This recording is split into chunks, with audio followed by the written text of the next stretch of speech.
आज का टॉपिक है फंक्शन ऑफ इकोसिस्टम। इकोसिस्टम का क्या फंक्शन होता है। तो इकोसिस्टम की अगर हम बात करेंगे तो इसमें मेनली 4 फंक्शन होते हैं। पहला फंक्शन हो जाएगा इकोसिस्टम का प्रोडक्टिविटी। दूसरा फंक्शन है यहाँ पे डिकम्पोजिशन। तीसरा फंक्शन है इसमें एनर्जी फ्लो और चौथा फंक्शन है न्यूट्रिएंट्स साइकिल। ये 4 फंक्शन है जो कि इकोसिस्टम में हमेशा जो है ये रन करते रहते, चलते रहते हैं चारों फंक्शन, क्योंकि इकोसिस्टम को बैलेंस करना होता है। तो इकोसिस्टम के फंक्शन जो है इसमें 4 हो गए। पहला हो गया प्रोडक्टिविटी। तो आज के इस वीडियो में हम लोग मेनली डिस्कस करेंगे प्रोडक्टिविटी के ही बारे में, क्योंकि ये जो फंक्शन ऑफ इकोसिस्टम टॉपिक है ये काफ़ी ब्रॉड टॉपिक है। तो इसको छोटे छोटे पार्ट में बनाएंगे, यानी किसी एक वीडियो में प्रोडक्टिविटी मिलेगा आपको, तो दूसरे वीडियो में डिकम्पोजिशन मिलेगा। ऐसे छोटे छोटे पार्ट में मिलेगा ताकि आप कम समय में जो है इसको आसानी से समझ सकें। तो प्रोडक्टिविटी, सबसे पहले हम ये जान लेते हैं प्रोड्यूसर के बारे में। प्रोड्यूसर की अगर हम बात करेंगे तो प्रोड्यूसर किसी भी इकोसिस्टम का हो, चाहे वो पॉन्ड इकोसिस्टम का हो, फॉरेस्ट इकोसिस्टम का हो या फिर जो है ओशियन इकोसिस्टम का हो, प्रोड्यूसर ऑटोट्रॉपिक होता है, यानी इसको हिंदी में हम लोग स्वपोषी बोलते हैं। ऐसा ऑर्गेनिज्म जो अपना भोजन खुद से बना सकता हो। तो इसको इसलिए हम लोग बोल रहे हैं प्रोडक्टिविटी, क्योंकि यहाँ पे कुछ ना कुछ प्रोड्यूस करेगा, ऑर्गेनिक मैटर प्रोड्यूस करेंगे। तो हम लोग देखेंगे कि जब प्लांट में फोटोसिंथेसिस होता है, suppose that this is a plant, ये कोई प्लांट है, ग्रीन प्लांट है, यानी ये फोटोसिंथेसिस करेगा, ऑटोट्रॉपिक है, ये स्वपोषी बोल सकते हैं। इसका जो बायोमास है, हम ये मान लेते हैं कि इसका बायोमास जो है 10 kg है, ठीक है, इसका बायोमास 10 kg है। जब ये फोटोसिंथेसिस करेगा, फूड मटेरियल बनाएगा, तो जाहिर सी बात है कि जब फूड मटेरियल इसमें बनेंगे तो इसका ग्रोथ और डेवलपमेंट भी होगा। तो इसका जो बायोमास है टाइम टू टाइम इंक्रीज करेगा, बढ़ेगा। और जब ये इंक्रीज करेगा तो हम ये मान लेते हैं कि ये पहले इसका बायोमास 10 kg था, अब इसका बायोमास 30 kg हो गया। तो इसका जो बायोमास है वो क्या कर रहा है, इंक्रीज कर रहा है, from 10 kg to 30 kg, 30 kg हो गया। यानी इसने क्या किया कि जो ऑर्गेनिक मैटर है उसको बनाया और उस ऑर्गेनिक मैटर का यूज़ ये ग्रोथ और डेवलपमेंट में किया। उसके साथ साथ उसका यूटिलाइजेशन जो है यहाँ पे और अदर प्रोसेस में हो रहा है। तो ये एक प्रकार का प्रोडक्टिविटी हो गया जो कि प्रोड्यूस कर रहा है। अब इसको हम डिफाइन कैसे करेंगे, तो देखिए यहाँ पे डिफिनीशन लिखा हुआ है, the rate of synthesis of organic matter. क्योंकि प्लांट जब फोटोसिंथेसिस करते हैं तो ऑर्गेनिक मैटर बनाते हैं, मेनली वो ग्लूकोज बनाता है, 6 कार्बन कंटेनिंग कंपाउंड होता है जो कि बाद में चल के स्टार्च में कन्वर्ट होता है। इसीलिए हम लोग प्लांट में रिजर्व फूड मटेरियल जब भी बताते हैं तो स्टार्च को बताते हैं। तो the rate of synthesis of energy containing organic matter, और उसी को हम लोग बायोमास बोल सकते हैं, by any trophic level. Any trophic level में भी मेनली किसको कहा जा रहा है, प्रोड्यूसर को कहा जा रहा है। Per unit area in per unit time is called productivity.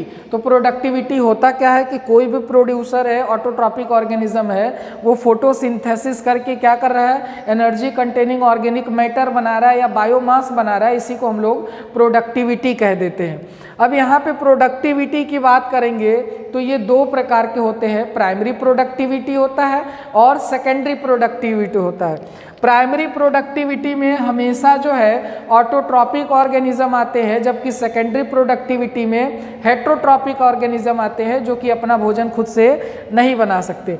तो यहाँ पे प्राइमरी प्रोडक्टिविटी की बात करेंगे तो ये प्राइमरी प्रोडक्टिविटी में मेनली ऑटोट्रॉपिक ऑर्गेनिज्म आते हैं। तो डेफिनेशन नियर अबाउट सेम होता है, the amount of energy accumulation in green plants as organic matter. इसने क्या किया कि एनर्जी को एक्यूमुलेट किया एज ऑर्गेनिक मैटर के रूप में, या फिर उसको बायोमास बोल सकते हैं, by the process of photosynthesis is known as primary productivity. इसमें मेनली हम लोग ग्रीन प्लांट्स को इंक्लूड करते हैं। अब ये जो प्राइमरी प्रोडक्टिविटी है ये भी दो प्रकार का होता है, ग्रॉस प्राइमरी प्रोडक्टिविटी और नेट प्राइमरी प्रोडक्टिविटी।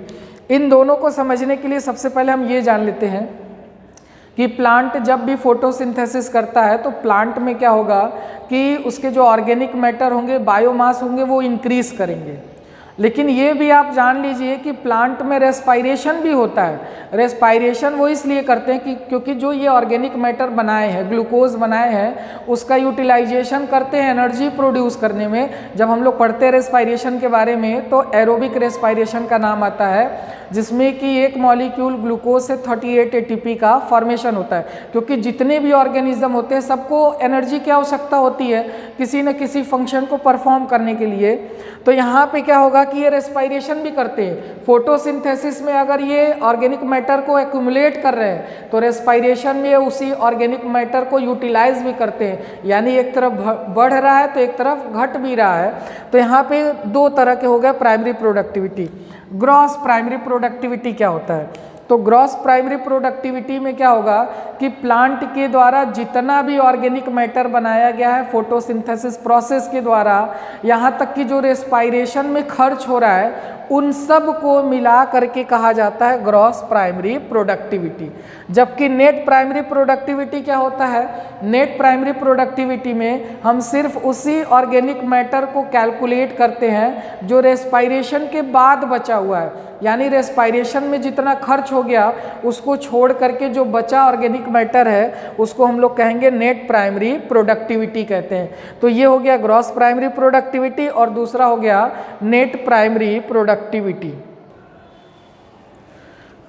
तो यहाँ पे देखेंगे कि ग्रॉस प्राइमरी प्रोडक्टिविटी क्या होता है। तो जो total amount of organic matter है जो कि प्रोड्यूसर के द्वारा बनाया गया है फोटोसिंथेसिस के दौरान, उसके साथ साथ जो रेस्पायरेशन में खर्च हो रहा है, उन सभी को मिला करके हम लोग बोलेंगे ग्रॉस प्राइमरी प्रोडक्टिविटी। तो देखिए इसको ऐसे हम लोग जो है क्या करते हैं, फॉर्मूला के रूप में डिनोट करते हैं। GPP यानी gross primary productivity equal to total organic matter produced by photosynthesis plus loss of organic matter in respiration, यानी जितना टोटल बनाया जो रेस्पायरेशन में खर्च हो रहा है उन सब को मिला करके। सपोज दैट कि इसने जो है 10, हम मान के चलते हैं कि इसने जो है ऑर्गेनिक मैटर बनाया 10, ठीक है 10, या फिर इसको हम 10 ग्राम मान लेते हैं कि 10 ग्राम इसने ऑर्गेनिक मैटर बनाया, और उस ऑर्गेनिक मैटर यानी 10 ग्राम में से 2 ग्राम जो है रेस्पायरेशन में खर्च हो गया। तो GPP कितना हुआ? टोटल 10 बताएंगे कि टोटल जितना भी बना था इसमें ऑर्गेनिक मैटर वो पूरा का पूरा ग्रॉस प्राइमरी प्रोडक्टिविटी है। अगर उसमें से 2 ग्राम लेस कर दिए, ठीक है, तो 8 बचा, और जो 8 बच रहा है ना लेस करने के बाद, वो कहलाता है net primary productivity. Net primary productivity क्या होता है? तो it is the weight of organic matter produced by photosynthesis minus, यानी डिडक्ट कर दिया गया the energy loss in respiration. यानी अगर इसने फोटोसिंथेसिस में 10 ग्राम अगर एनर्जी बनाया या ऑर्गेनिक मैटर बनाया 10 ग्राम, और उसमें से 2 ग्राम जो है इसने ऑर्गेनिक मैटर खर्च कर दिए, तो जो 8 बचेगा वो NPP नेट प्राइमरी प्रोडक्टिविटी होगा। और जो टोटल 10 अगर लेके चलेंगे तो वो ग्रॉस प्राइमरी प्रोडक्टिविटी हो गया। तो ये हो गया प्राइमरी प्रोडक्टिविटी। अब दूसरा कौन सा देखना है? सेकेंडरी प्रोडक्टिविटी, क्योंकि प्रोडक्टिविटी 2 प्रकार के होते हैं, प्राइमरी प्रोडक्टिविटी और सेकेंडरी प्रोडक्टिविटी। प्राइमरी प्रोडक्टिविटी हमेशा प्रोड्यूसर के द्वारा बनाया जाता है, और ये 2 प्रकार के होते हैं, ग्रॉस प्राइमरी प्रोडक्टिविटी और नेट प्राइमरी प्रोडक्टिविटी। अब नेक्स्ट देखते हैं इसमें सेकेंडरी प्रोडक्टिविटी क्या होता है। अब यहाँ पे हम लोग देखेंगे कि सेकेंडरी प्रोडक्टिविटी क्या होता है। तो सेकेंडरी प्रोडक्टिविटी की बात करेंगे तो सेकेंडरी प्रोडक्टिविटी हमेशा कंज्यूमर में बनेगा।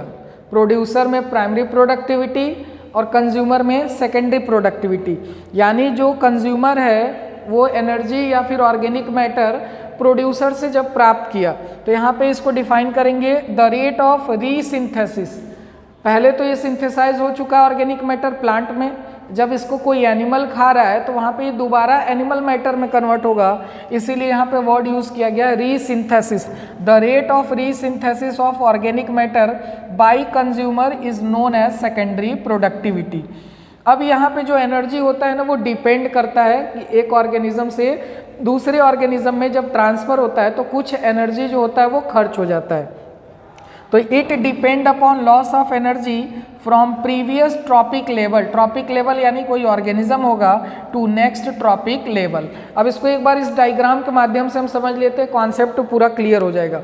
सबसे पहले क्या हुआ कि प्रोडक्टिविटी होता क्या है, तो प्रोडक्टिविटी में क्या होगा कि जो प्रोड्यूसर होते हैं ये क्या करेंगे, फोटोसिंथेसिस के द्वारा अपने प्लांट बॉडी में क्या करेंगे, ऑर्गेनिक मैटर बनाएंगे, एनर्जी कंटेनिंग ऑर्गेनिक मैटर या बायोमास बनाएंगे, उसको हम लोग प्रोडक्टिविटी कहते हैं। प्रोडक्टिविटी दो प्रकार का होगा, प्राइमरी प्रोडक्टिविटी और सेकेंडरी प्रोडक्टिविटी। प्राइमरी प्रोडक्टिविटी हमेशा प्रोड्यूसर में होगा, कहाँ होगा, प्रोड्यूसर में। और यहाँ पे देखा गया है कि जितना भी ये ऑर्गेनिक मैटर बनाता है फोटोसिंथेसिस के दौरान, टोटल कंप्लीट को कहा जाता है ग्रॉस प्राइमरी प्रोडक्टिविटी।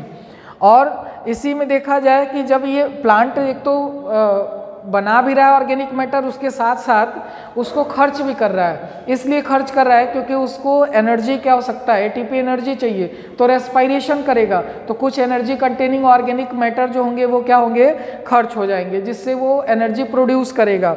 तो जब रेस्पायरेशन में जितना भी ऑर्गेनिक मैटर खर्च हो जा रहा है उसको घटा देने के बाद जो बचा हुआ है उसको नेट प्राइमरी प्रोडक्टिविटी कहेंगे। तो प्राइमरी प्रोडक्टिविटी प्रोड्यूसर में हो गया। अब इसने क्या किया था कि फोटोसिंथेसिस के दौरान ऑर्गेनिक मैटर बनाया था। अब ऐसा तो नहीं है कि वो ऑर्गेनिक मैटर या एनर्जी सिर्फ इसी के पास रहेगा, कोई हार्बीवोर्स यानी शाकाहारी जीव होगा, वो क्या करेगा, इनका ऑर्गेनिक मैटर लेगा।